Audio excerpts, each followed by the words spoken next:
तो भाई हाल ही में जब हम सबके सामने टी20 वर्ल्ड कप 2024 के लिए इंडियन टीम का स्क्वाड आया तो इस स्क्वाड को देखते ही कुछ लोग कह रहे थे कि ठीक ठाक स्क्वाड है, कुछ लोग कह रहे थे अच्छा स्क्वाड है, इससे बेहतरीन बन नहीं सकता था, और वहीं पे कुछ लोग ऐसे भी थे जो ये कह रहे थे कि क्या वाहियात स्क्वाड बनाया है। मतलब आसान भाषा में मैं ये कहना चाह रहा हूं कि ओपिनियंस के मामले में लोग जो थे बटे हुए थे, देश जो था वो बटा हुआ था। तो आओ यार, ये जो देश बटा हुआ है इसको थोड़ा आपस में जोड़ने की कोशिश करते हैं, और ये जो 15 प्लेयरों का स्क्वाड यहां पे सिलेक्ट करा गया है टी20 वर्ल्ड कप 2024 के लिए, इस स्क्वाड को एनालाइज करते हुए इस बात पे नजर डालते हैं कि इस स्क्वाड के पॉजिटिव पॉइंट्स कौन से हैं जिन्हें सोच के हम खुश हो सकते हैं, जिन्हें सोच के पूरा देश खुश हो सकता है, और यहीं पे हम ये भी देखेंगे कि आखिर इस स्क्वाड के ऐसे नेगेटिव पॉइंट्स कौन से हैं जिन्हें देख के पूरा देश चिंतित भी हो सकता है। अब इससे पहले कि मैं तुम्हें इंडियन स्क्वाड के पॉजिटिव और नेगेटिव पॉइंट बताऊं, भाई देखो असल सच तो ये है कि तुम्हारी जिंदगी में तो सब कुछ पॉजिटिव चल रहा होगा, क्योंकि तुमने मेरे कहने पे ज्वाइन कर लिया होगा प्रिया मैम के टेलीग्राम चैनल को, तो जाहिर सी बात है भाई तुमको पैसा ही पैसा बन रहा होगा। अगर नहीं ज्वाइन करा है तो भाई तुम नेगेटिव ही सब कुछ झेल रहे होगे, तुम्हारा बैंक अकाउंट नेगेटिव में चल रहा होगा, तुम्हारी जिंदगी नेगेटिव में चल रही होगी, तुम्हारी खुशी नेगेटिव में चल रही होगी। तो भाई इस खुशी को, इन पैसों को थोड़ा सा भाई पॉजिटिव फॉर्म में कन्वर्ट करो। जाओ जाके प्रिया मैम के टेलीग्राम चैनल को ज्वाइन करो, जिसका लिंक है डिस्क्रिप्शन और पिन कमेंट में। एक्यूरेट प्रेडिक्शन वहां से उठाओ, उन प्रेडिक्शन के बेसिस पे परफेक्ट फैंटेसी टीम बनाओ, और बस भाई इन छोटी छोटी प्रेडिक्शनों से भर भर के पैसा कमाओ। ज्यादा दिमाग मत लगाओ, व्हाट्सएप नंबर स्क्रीन पे है, जाके डीएम कर सकते हो, कहो कि आज का जो मैच होना है उसकी एक्यूरेट प्रेडिक्शन दीजिए, उन प्रेडिक्शन को उठाओ, और जैसा मैंने कहा उनके बेसिस पे तुम अपनी प्रेडिक्शन करके पैसा ही पैसा कमाओ। जल्दी जाओ। खैर अब हम अगर वापस लौटे अपने टी20 वर्ल्ड कप 2024 के स्क्वाड पे, और सबसे पहले इस बात में नजर डालें कि इस स्क्वाड के पॉजिटिव्स कौन कौन से हैं। तो सबसे पहला और सबसे बड़ा पॉजिटिव हमारे स्क्वाड में यह है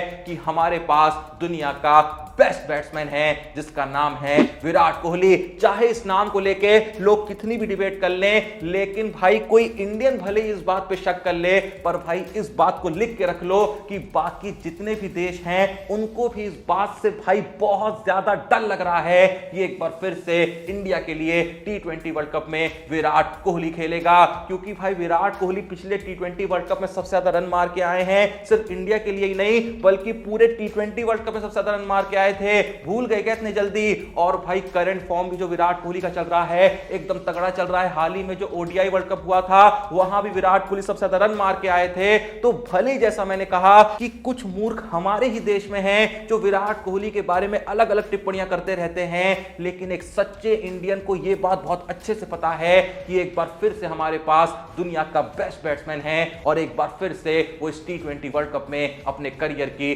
बेस्ट परफॉर्मेंस देने वाला है। और एक बात मैं यहां पे कहने से बिल्कुल नहीं चूकूंगा, जो मैं पहले भी कई बार कह चुका हूं कि यार विराट कोहली का इंडियन टीम में मौजूद होना सिर्फ हमें इस चीज का फायदा नहीं देता है कि वो एक स्टेबिलिटी देंगे, वो बहुत रन मारेंगे, वो हमेशा पारी को संभाले रखेंगे, वो कभी भी मैच हाथ से जाने नहीं देंगे। ये सारे फायदे तो हैं ही विराट कोहली के टीम में होने के, लेकिन सबसे बड़ा फायदा ये है कि भाई हम जब किसी भी टीम के खिलाफ खेलेंगे ना, तो उस टीम के मन में एक डर पहले से होगा कि भाई जिस टीम के खिलाफ खेलने जा रहे हैं उस टीम में none other than Virat Kohli खेलता है। अब अगर नजर डालें अपने इस स्क्वाड के दूसरे सबसे बड़े पॉजिटिव पे, तो भाई दूसरा सबसे बड़ा पॉजिटिव ये है कि जहां मैंने आपको अभी भी कहा ना कि हमारे पास दुनिया का बेस्ट बैट्समैन विराट कोहली है, तो भाई देखो हमारे पास इस समय दुनिया का बेस्ट बॉलर भी है, जिसका नाम है none other than Jasprit Bumrah. और ये बुमराह जो है ना इस समय अपने करियर के सबसे पीक फॉर्म में चल रहा है। साल 2022 का जो टी20 वर्ल्ड कप हुआ था वहां हम लोग बहुत अनलकी रहे थे कि बुमराह वहां अवेलेबल नहीं थे,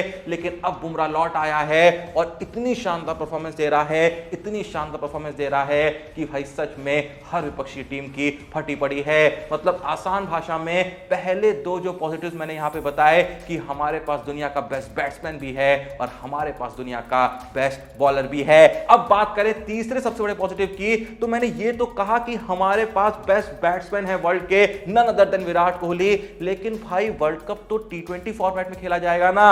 अगर हम सिर्फ टी20 फॉर्मेट की बात बात करें तो भाई हमारे पास वर्ल्ड का इस समय टी20 का बेस्ट बैट्समैन भी है जिसका नाम है सूर्य कुमार यादव। हाँ ठीक है, लोग बड़ी बड़ी बातें करेंगे कि यार इंग्लैंड में विल जैक्स है, जॉस बटलर है और ऑस्ट्रेलिया में ट्रेविस हेड है, मैक्सवेल है। हाँ ठीक है भाई ये लोग, लेकिन भाई देखो एक सत्य ये भी है कि सूर्य कुमार यादव और विराट कोहली ये दोनों ही टी20 फॉर्मेट में इन सब के कंपैरिजन में ज्यादा कंसिस्टेंसी के साथ रन मारते आए हैं। आपको इन लोगों के नाम इसलिए याद रहते हैं हेड, मैक्सवेल वगैरह के, क्योंकि भाई ये लोग 3 मैच में चलते नहीं हैं। एक मैच जब चलते हैं तो उस मैच में ऐसा चल जाते हैं कि अकेले दम पे इंडिया को ये मात दे देते हैं, तो बस हमारे दिमाग में उनकी वो पारियां छप जाती हैं। और जो हमारे प्लेयर है, सूर्या हो गए, विराट कोहली हो गए, इनको असल में बाकी प्लेयरों से वो साथ नहीं मिलता है, तो हमें लगता है कि यार इन्होंने ठीक ठाक ही कंट्रीब्यूशन दिया होगा। लेकिन असल सत्य यह है कि सूर्य कुमार यादव एक लंबे वक्त से टी20 क्रिकेट में एक्टिव ना होने के बावजूद भी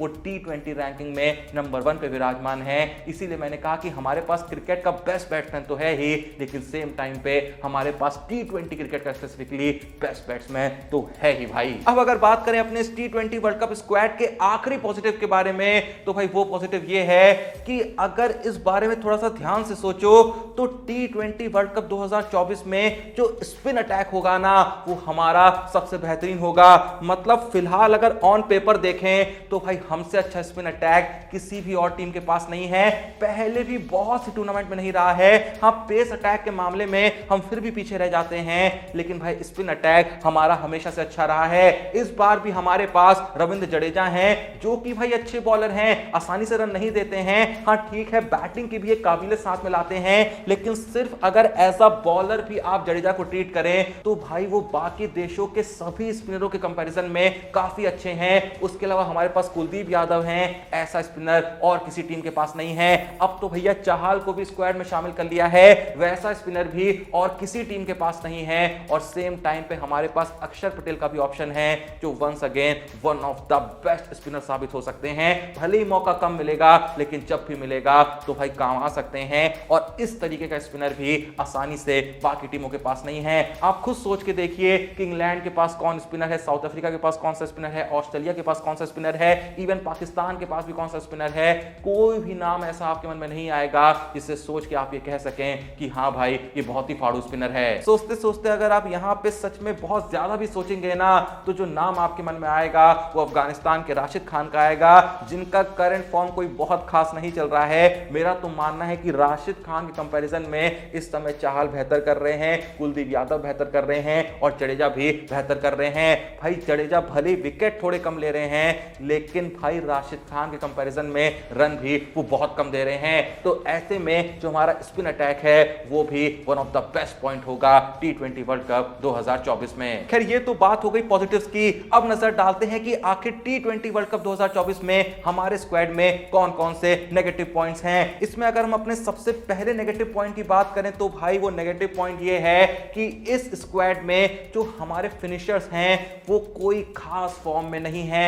हार्दिक पांड्या, जडेजा, ये दोनों देखो आपको मोस्ट ऑफ द मैचेस में फिनिशिंग पोजीशन में खेलते हुए देखने को मिलेंगे। और भाई दोनों का ही बल्लेबाजी में जो फॉर्म चल रहा है बहुत ही साधारण चल रहा है, बिल्कुल भी अच्छा नहीं चल रहा है।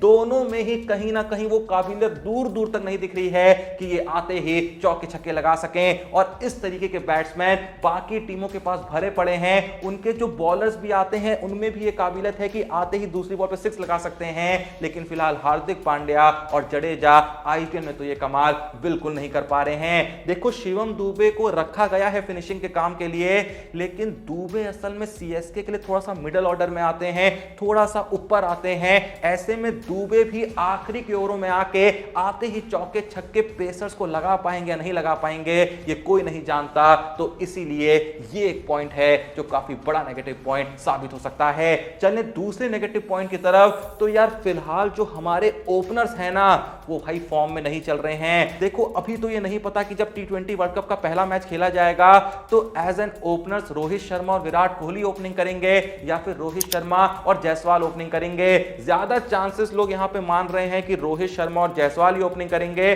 तो अगर ऐसा होता है तो भाई सत्य तो फिलहाल यही है कि ना ही जायसवाल बहुत अच्छे फॉर्म में है और रोहित शर्मा के भी पिछले कुछ मैचेस से बिल्कुल रन नहीं आए हैं। तो ये एक बहुत ही बड़ी चिंता सफलता साबित हुई थी पिछले टी20 वर्ल्ड कप में भी, जहां रोहित शर्मा और केएल राहुल अच्छी ओपनिंग नहीं कर रहे थे। वो असल में हमको पिछले टी20 वर्ल्ड कप में शुरुआती पुश ही नहीं मिल पा रहा था, जिसकी मदद से हम अच्छे टारगेट सेट कर पाए, बड़े स्कोर खड़े कर पाए, और ये एक बहुत ही बड़ा रीजन था जिसकी वजह से हमने पिछला टी20 वर्ल्ड कप गंवाया था। और इस बार भी जैसा मैंने कहा कि जैसा जायसवाल का और रोहित शर्मा का फॉर्म चल रहा है, थोड़ी सी चिंता करने वाली बात तो है ही, लेकिन फिर भी पिछले सीजन के कंपैरिजन में रोहित शर्मा का फॉर्म टी20 में ठीक ठाक चल रहा है। पिछला मैच जो इंडिया के लिए खेला था वहां तो शानदार बैटिंग करी थी, और जायसवाल भी केएल राहुल के कंपैरिजन में, जैसा केएल राहुल पिछले टी20 वर्ल्ड कप में खेल रहे थे, उनसे तो बेहतर ही खेलेंगे, ये पूरी उम्मीद है। और अगर कोहली भी ओपनिंग करते हैं रोहित शर्मा के साथ, तो बहुत चांसेस है कि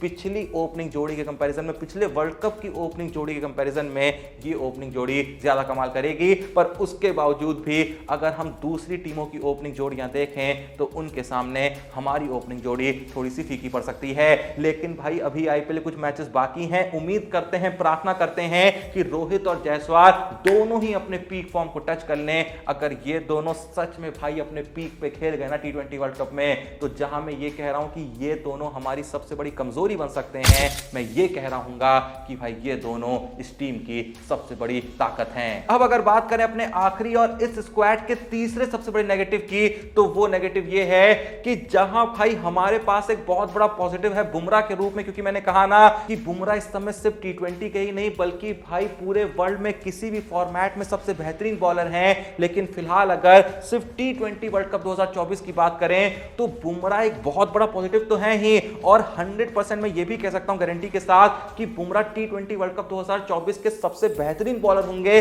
विकेट लेंगे या नहीं लेंगे वो बात की बात है, क्योंकि भाई बुमराह को लोग बहुत ही सेफ होकर खेलने लगे हैं, तो विकेट उतनी आसानी से नहीं मिलते हैं। लेकिन भाई जिस बॉलर से इस समय हर टीम की फट रही होगी, सबसे ज्यादा लोग की फट रही होगी, वो बॉलर तो बुमराह हैं। लेकिन नेगेटिव यहां पे ये है कि हमारे पास बुमराह का साथ देने के लिए अच्छे पेसर्स तो नहीं हैं। चाहे कोई कुछ भी कह ले, लेकिन जवाब तो यही रहेगा कि अच्छे पेसर्स नहीं हैं, ना ही शुरुआती ओवर में होंगे। और ये एक बहुत ही बड़ा नेगेटिव पॉइंट भाई पिछले वर्ल्ड कप में भी रहा था कि शुरुआती ओवर में हम विकेट नहीं ले रहे थे।